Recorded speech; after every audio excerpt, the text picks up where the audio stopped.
Sorry, কিন্তু তুমি আমার কোনো কথা শুনতে চাইছো না কেন? ওই দিন তোমাকে না দেখে আমার অবস্থা খারাপ হয়ে গিয়েছিল। ভেবেছিলাম এই বুঝি তোমাকে হারিয়ে ফেলেছি। কত কুচিন্তা মাথায় হানা দিচ্ছিল।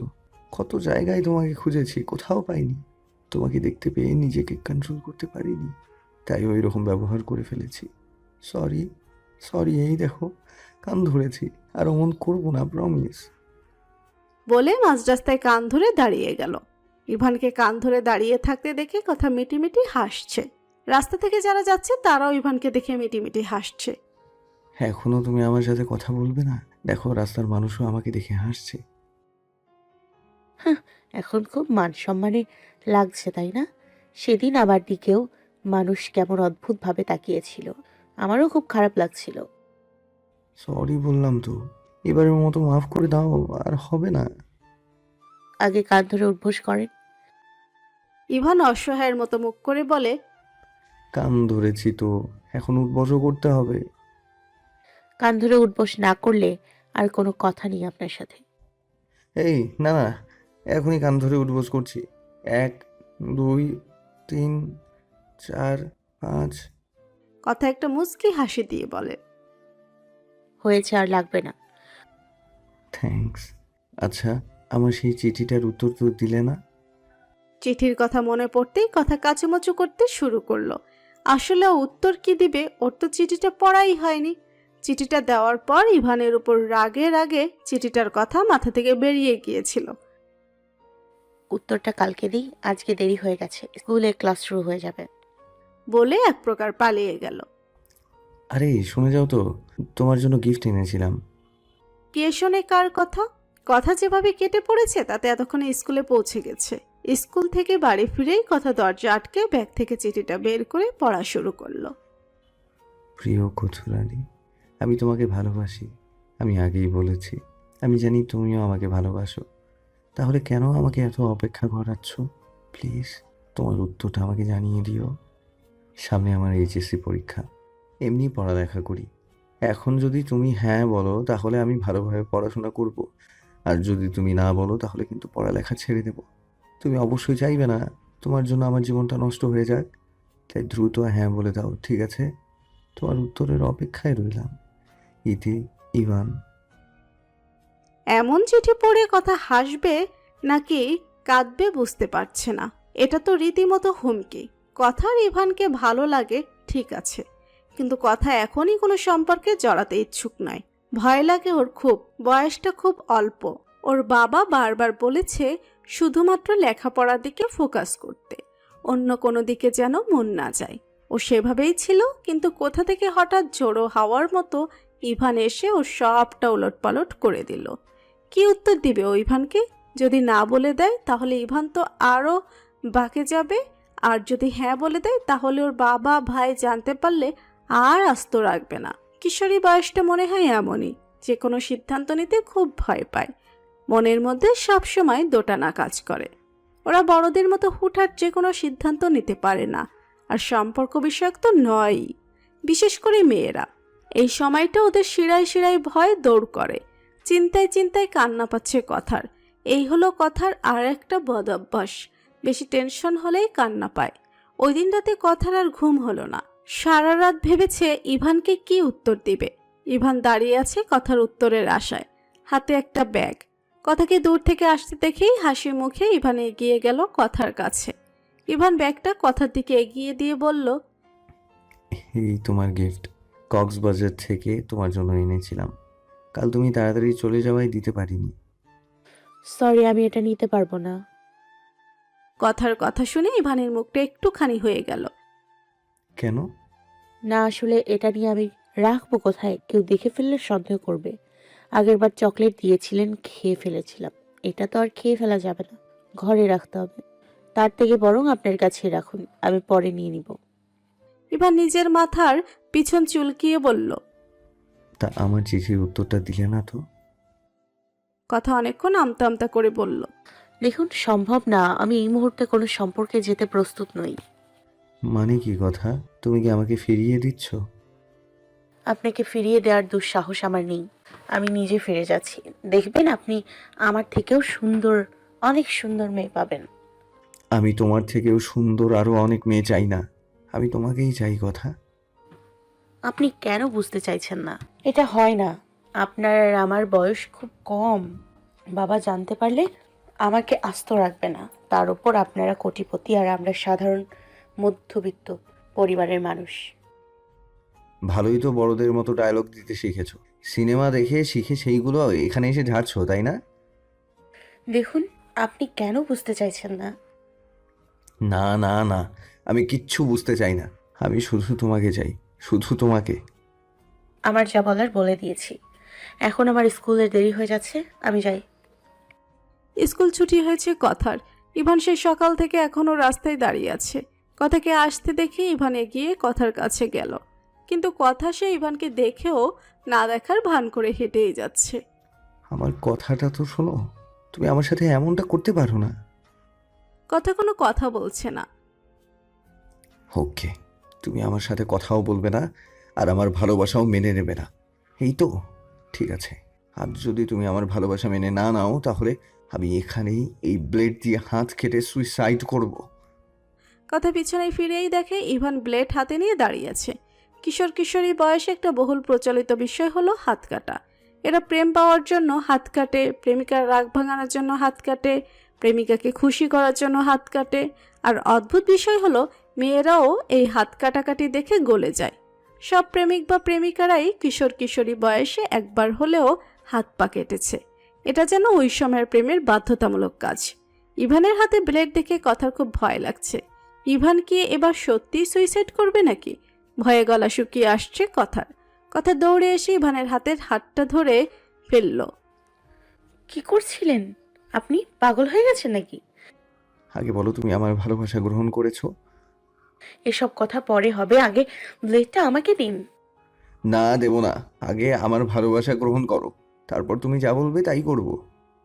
আপনাকে এত বোঝানোর পরেও আপনি কেন বুঝতে চাইছেন না? আমি কিছু বুঝিও নি, আর বুঝতেও চাই না।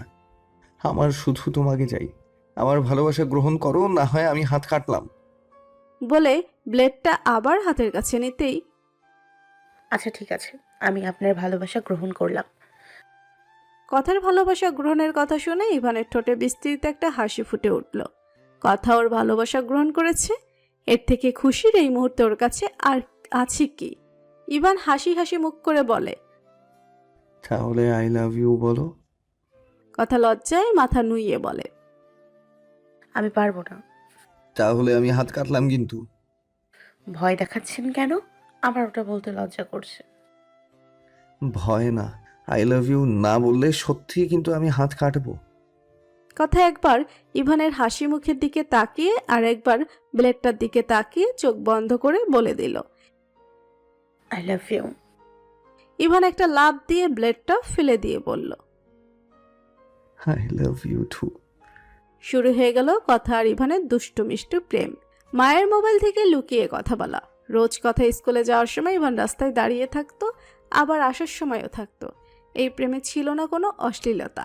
আজকাল প্রেমের মতো মিনিটে মিনিটে কেউ কাউকে জড়িয়ে ধরেনি, মিনিটে মিনিটে চুমো খায়নি, সারা রাত বা ঘন্টার পর ঘন্টা কেউ কারোর সাথে কথাও বলেনি। কিন্তু দুজনের প্রতি দুজনের টানেরও কোনো অভাব ছিল না। একজন আরেকজনকে না দেখে একটা দিনও থাকতে পারতো না। একদিন হঠাৎ কথা স্কুলে আসেনি, মায়ের ফোন থেকে লুকিয়ে কলও করেনি। চিন্তায় চিন্তায় ইভান পাগল প্রায়।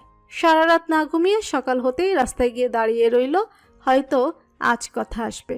কথা ঠিকই এসেছে। কথাকে দূর থেকে দেখেই ইভান দৌড়ে কথার কাছে গেল। তুমি কাল স্কুলে আসোনি কেন? কথা নাক টেনে টেনে বলল। আমার জ্বর ছিল। একবার জানাতে তো পারতে, জানো আমি কতটা টেনশনে ছিলাম। যাক, যা হওয়ার হয়েছে। এখন দেখি জ্বর কি এখনো আছে। বলে কথার কপালে হাত রাখলো। রিলেশনের পর ইভানের এই প্রথম স্পর্শ। রিলেশনে জড়ানোর আগে দুইবার শুধু ইভান কথার হাত ধরেছিল, তাও পরে আবার সরি বলেছে। নিজের কপালে ইভানের স্পর্শ পেয়ে লজ্জায় কথার দুগাল লাল হয়ে গেছে, নাকটাও লাল হয়ে গেছে। এই কথা, তুমি কি বেশি অসুস্থ? তোমার কি জ্বরের সাথে অ্যালার্জিও উঠেছে? কথা অবাক হয়ে তাকিয়ে বলল। কই না তো। তাহলে তোমার নাক আর গাল লাল হয়ে গেছে কেন? নিশ্চয়ই তোমার অ্যালার্জি উঠেছে। চলো ডাক্তারের কাছে চলো। ইভানের কথা শুনে কথা ফেল ফেল করে ইভানের দিকে তাকালো। এই লোকটা কি কিছু বোঝে না? এতটা অবুঝ? প্রেম করতে তো ঠিকই পারে। তুমি আমার দিকে ওভাবে বোকার মতো তাকিয়ে আছো কেন? চলো ডাক্তারের কাছে নিয়ে যাই।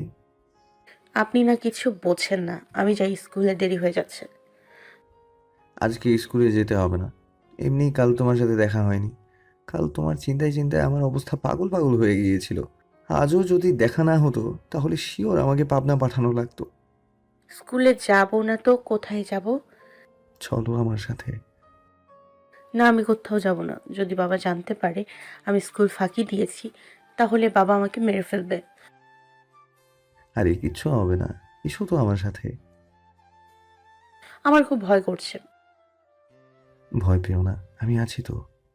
ইভান কথাকে নিয়ে একটা বড় পুরনো বটগাছের নিচে নিয়ে গেল। আশেপাশে কেউ নেই, কেমন নিস্তব্ধ। আমরা কোথায় এসেছি, আমার কেমন যেন ভয় ভয় লাগছে। ভয় পেও না, এখানে বসো। বটগাছের নিচে ঘাস দেখিয়ে ইভান কথাকে নিয়ে বটগাছের নিচে বসে পড়ল। দুজন পাশাপাশি বসলেও দুজনের মাঝখানে বেশ কিছু দূরত্ব রয়েছে। কথা, হুম। আমি তোমাকে ভালোবাসি। হঠাৎ ইভানের মুখে ভালোবাসি শুনে কথার মনটা প্রশান্তিতে ভরে গেল। এতক্ষণ যে ভয় লাগাটা কাজ করছিল, সবটা যেন ওই একটা কথা ভালোবাসিতেই উধাও হয়ে গেল। হঠাৎ করেই কথার এই নিস্তব্ধতা, ইভানের সঙ্গ, পুরনো বটগাছটা ভালো লাগতে শুরু করেছে। কথা চুপ করে সবটা অনুভব করছে। উত্তর দিলে না যে? কথা লজ্জায় মাথায় নুয়ে বলল, আমিও আপনাকে ভালোবাসি। ভালোবাসা ঠিক আছে, কিন্তু আপনি কি? তুমি করে বলো। এই যে আমি তোমাকে সব সময় তুমি তুমি করে বলি। আমি পারবো না, আমার লজ্জা করে। আচ্ছা, আমি তোমাকে জোর করব না। আস্তে আস্তে লজ্জা সরিয়ে তুমি করে বলো। আমি তোমার তুমির অপেক্ষায় থাকবো। ইভান এতক্ষণ কথা বলছে আর 2 অথবা 3টা দুর্বাঘাস তুলে কি যেন করছিল। কথা বিষয়টা লক্ষ্য করে বলল, কি করছেন ঘাস দিয়ে? অপেক্ষা করো, একটু পর দেখতে পাবে। একটু দাঁড়াও। কেন? দাঁড়াও না। কথা দাঁড়ানোর সাথে সাথে ইভান কথার সাথে হাঁটু গেড়ে বসে পড়ল। পকেট থেকে দুর্বাঘাস দিয়ে বানানো একটা রিং বের করলো। কথা রিংটা দেখে চোখ বড় বড় করে ইভানের দিকে তাকালো। কথার মনের মধ্যে অন্যরকম একটা ভালো লাগার ঢেউ বয়ে যাচ্ছে। আসলে সঠিক মানুষটাকে লাখ লাখ কোটি কোটি টাকার গিফট দিয়ে খুশি করতে হয় না, তারা সাধারণত একটা গিফটেই আকাশ ছোঁয়া খুশি হয়। ইভানের দুর্বাঘাস দিয়ে তৈরি রিংটাও তেমন। কথার এই মুহূর্তে মনে হচ্ছে এটাই পৃথিবীর শ্রেষ্ঠ গিফটের থেকে ভালো গিফট হয়তো আর হতেই পারে না। ইভান হাঁটু গেড়ে বসে বলল, will you be marry me Kathurani? কথার চোখের কোণে পানি চিকচিক করছে। এটা দুঃখের কান্না নয়, এটা সুখের কান্না। থেমে যাক না এই মুহূর্তটা। কথার জীবনে এটাই বুঝি শ্রেষ্ঠ মুহূর্ত। কিছু বলছো না যে? আমি আপনাকেই বিয়ে করব। রিংটা পরিয়ে দিন। হাতটা বাড়িয়ে দিয়ে বলল। ইভান খুশি মনে কথার রিং ফিঙ্গারে রিংটা পরিয়ে দিল। এনগেজমেন্টটা তাহলে হয়েই গেল, এখন শুধু বিয়ে করা বাকি। দেখতে দেখতে কেটে গেল অনেকটা দিন। ইভানের এইচএসসি পরীক্ষা শেষ হয়েছে। ইভানের পরীক্ষা বেশ ভালো হয়েছে, কারণ কথা আগেই বলে দিয়েছিল পরীক্ষার রেজাল্ট খারাপ হলে কথা ওর সাথে আর কথাই বলবে না। তাই ভয়ে ভয়ে হলেও বই পড়েছে ইভান। কথাও 9ম থেকে 10ম শ্রেণীতে উঠেছে। পড়ালেখার চাপ বেড়েছে। ইদানিং ইভানের সাথে কথার তেমন দেখাই হচ্ছে না। কথা যখন প্রাইভেটে যায়, ইভান তখন ঘুম থেকেই উঠতেই পারে না। আবার বেশিরভাগ সময় কবির কথাকে স্কুলে দিয়ে আসে, আবার নিয়ে আসে। পরীক্ষার পর কবিরও তো অবসর সময় পার করছে, তাই কথার সাথে দেখা হলেও কথা হয় না। বিষয়টা নিয়ে প্রায় সবসময় ইভানের মেজাজটা বিগড়ে থাকে, শান্তি পায় না কোনো কিছুতেই। তাই আজ ফোনে যখন কিছুক্ষণের জন্য কথা হয়েছিল, তখনই বলে রেখেছে আজ যেন কথার সাথে কবির কিছুতেই না আসে। কথা অনেক চেষ্টার পর কবিরকে রেখে আসতে সক্ষম হয়েছে। কথা রাস্তায় আসতে ইভান বলল, চলো আমার সাথে। কোথায়? এত প্রশ্ন করো না তো, এমনি মাথা গরম আছে। কতদিন তোমার সাথে একটুও ভালোভাবে কথা বলতে পারিনি বলো তো? তুমি কি ছোট যে তোমাকে কেউ চুরি করে নিয়ে যাবে? এতদিন তো একা একাই স্কুলে গিয়েছো, আবার এসেছো, তাহলে এখন কেন প্রতিদিন ওই কবির তোমাকে স্কুলে দিতে আসে, আবার নিয়ে যায়। চুরি হওয়ার ভয় আছে তো, একজন রোজ দাঁড়িয়ে থাকে আমাকে চুরি করে নিয়ে যাওয়ার জন্য। ইভান অবাক হয়ে বলল, কি? কার এত বড় সাহস আমার কথাকে চুরি করে নিয়ে যেতে চায়? একবার শুধু নামটা বলো, এখনই গিয়ে হাত পা ভেঙে দিব। পারবেন না। কেন পারবো না? একবার শুধু নামটা বলো। সেই ব্যক্তির নাম মাসুদ আল ইভান। কি কি পারবেন তার হাত পা ভাঙতে? ইভান ঠোঁট কামড়ে একটা হাসি দিয়ে বলল, ইদানিং তুমি অনেক দুষ্ট হয়ে গেছো বধু। দুষ্টুর সাথে থাকলে তো দুষ্টু হবই। কথা আর ইভান কথা বলতে বলতে হাঁটছিল। হঠাৎ ওদের দুজনকে চোখে পড়ে মিজানের, ইভানের বাবা ইলিয়াস চৌধুরীর ডান হাত। ইভান আর কথাকে একসাথে দেখে সেও ওদের পিছু নেয়। ইভান কথাকে নিয়ে আবার সেই পুরনো বটগাছটার কাছেই আসে। অনেকদিন পর আসলাম, কিন্তু গাছটা আগের মতোই আছে। তেমন তুমি আগের মতোই আছো। কোথায়? আমি তো আগে থেকে অনেক পরিবর্তন হয়েছি।